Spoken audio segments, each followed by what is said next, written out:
Howdy again, everybody. This is Doc from Thorofan coming to you with the name behind the race. And as anybody on the East Coast knows, we've been under some really horribly, crappily, rainily weather this week, so it's forced me indoors to my office here to introduce this week's segment. And first of all, I just want to hope that everybody had a really incredibly enjoyable Preakness weekend, some amazing races, and yeah, no Triple Crown try this year, but man, what a stretch drive, that Preakness, and Cloud Computing, Classic Empire, head-and-head right down to the wire like that, and it certainly will set up for a very, very interesting Belmont, in a couple of weeks. For this week's segment, though, we are going to head out to Santa Anita on the West Coast, and it's going to be for the Gamely Stakes, and this is a race for the girls out there happening this weekend, and there's kind of a special reason that I chose the Gamely for this week's race, and, well, I'll kind of explain a little bit as we go through it, but if you really want to know why, you're going to have to stick around as we look at the name behind the race.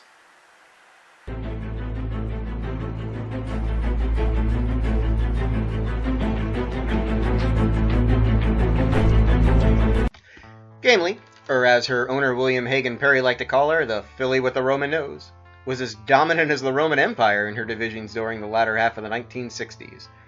A daughter of the great bold ruler, the rambunctious youngster with a star and a snip was a large gangly filly who couldn't get out of the way of her own legs as a 2-year-old. So her trainer, the Hall of Famer James Maloney, allowed her to grow into her massive frame and waited till her 3-year-old year to begin her career. Winning the Princess Stakes and placing in the California Oaks and Railbird Stakes, it was her trip to Saratoga that summer that really stamped her as something special. She rattled off wins in both the Test and the Alabama Stakes, setting a track record for 7 furlongs in the Test. After taking home champion 3-year-old filly honors in 1967, she continued her domination of the older filly and mare races at 4, winning the Santa Margarita, the Beldame, and the Wilshire Stakes. She also became the first filly to win a California Stakes while carrying 131 pounds, a weight, honestly, any racing secretary would never think to give a horse in today's handicaps. And she did that in winning the Vanity Handicap. Feeling she had done enough damage in the filly division, she also beat males that year in the Inglewood Handicap, and finally took on the mighty Dr. Fager in the Californian Stakes that year, and bested all but the legend himself, finishing a very game second, as you can see here. It's Dr. Fager in front by 2.5 lengths. Gamely is second, Rising Market third, and Barb's Delight. Dr. Fager in front, Gamely and Rising Market, and Dr. Fager is the winner by 3 lengths. Gamely second by a length with Rising Market. Following that second place finish, she again took home year-end honors in 1968, this time in the champion older filly horse division. After repeating wins in the Beldame and Wilshire Stakes as a 5-year-old, and again being named champion older filly in 1969, she retired to the life as a broodmare. Sadly, that life ended far too early for Gamely, as she died of a ruptured stomach 5 days after delivering her second foal. Her owner named his breeding operation the Gamely Corporation in her honor, and today the Gamely Stakes is a major stakes race for fillies and mares on the turf in California. In this year's Gamely, there's a filly running that is not only lucky enough to be able to compete at such a level, she's lucky enough just to be alive. Her name is Lady Eli, and she took the racing world by storm in the fall of 2014, winning the Breeders' Cup 2 fillies with an amazing turn of foot. She saved all the ground so far. Civil Year is right behind her, then Conquest Harmony, and the rail opens for a Lady Eli. And Lady Eli, just like that, takes the lead on the inside of Sunset Glow. Civil Year is up to third on the inside, but it's Lady Eli and Irad Ortiz with a green run and a Breeders' Cup victory. Sunset Glow is second. She showed her true greatness again with the ease in which she won the Belmont Oaks Invitational the following year in the summer of 2015, just having talent and ability that far surpassed any of her rivals that day. Santiago Italia's right there, along with Daring Duchess, and Lady Eli is going to take the overland route, and here she comes on the far outside. Lady Eli still in hand, and here she comes, and she has bursted to the lead as they move into the final furlong. Outstanding is chasing her home. It's only Acting Dad and Consumer Credit, but they're all not going to get the undefeated Lady Eli. She crushed them. However, the celebration of that victory quickly turned to concern for the brave filly's life. For on the way back to the barn after that smashing victory, she stepped on a simple roofing nail that was in the road. Soon after this, she developed that dreaded disease of laminitis in both of her front feet. A still not completely understood condition, laminitis can be a life-threatening condition of the hoof that causes the bone in the hoof to start to separate from the tissue holding it in place, and this leads to excruciating pain and discomfort for the horse.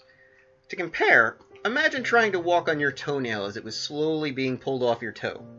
Yep, that's what it feels like. Laminitis is the condition that took the life of such great horses as Secretariat, and more recently Barbaro after his heroic fight to survive a horrific back leg injury of his own suffered in the Preakness Stakes.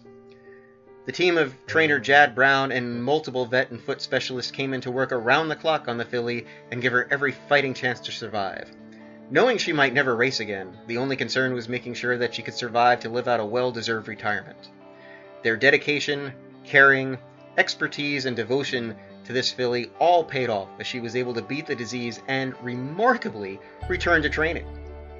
Taking a while to get back into racing fitness, she finally was entered in a minor stakes at Saratoga, where she again displayed that great turn of foot on the far turn. Wasn't quite enough, though, as she finished a determined second that day, but for everybody who loves racing, it was a win beyond all others. Then, in the Flower Bowl a month later, she showed everyone that she was back, returning to the Grade 1 level of competition and taking home the win. And she's moving up near the front as they come to the top of the stretch. See, Khaleesi goes up too. And then it is on blood to the inside. Final furlong. Sentiero Italia. Here's Lady Eli. And she ranges up alongside. See, Khaleesi is third. It is Lady Eli. Sentiero Italia tries to dig in on the inside, but she's gonna do it. Lady Eli has won the Flower Bowl. Lady Eli's triumph over such a heartbreaking disease just shows the amazing level of care and compassion people on the track have for their horses. I really don't think there was a dry eye at Belmont Park that fall afternoon as she was led back to the winner's circle, getting a kiss from head assistant Cherie DeVoe and showing all of us what the true heart of a champion looks like. She will look to do it again this weekend as she returns to the place of her Breeders' Cup win in the Gamely Stakes.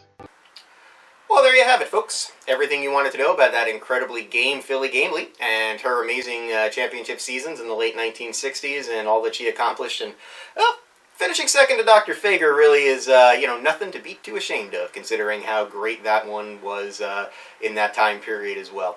And, if you look at also, Lady Eli, and just, let alone her surviving laminitis, is an amazing accomplishment. But for her to return to racing, and not only return to racing, but return to the top level of racing and win and be competitive, it's just amazing to see. And, I've said before that really Chad Brown's team deserves some sort of special eclipse for what they were able to do with Lady Eli and the amount of care and dedication that went into that filly.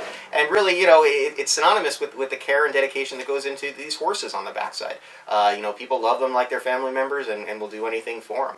And that's, really the reason I wanted to kind of showcase the Gamely today. I'll be rooting for Lady Eli as hard as anybody to, be able to pull out another win there. If you have a race that you're kind of curious about the name origins of or the history behind, be sure to drop us a line here at Thorofan. I'll be happy to research it for you, and you never know, it might end up on a future segment. I'm Doc for Thorofan, and we will see you next time on the name behind the race. If you're an incredibly passionate thoroughbred racing fan and want to find a whole bunch of people that are just like you, why not check out Thorofan at Thorofan.com. Sign up to become a member, get our amazing weekly newsletter, and learn everything and anything there is to know about this amazing sport we call thoroughbred horse racing. Thorofan, giving the fans a voice.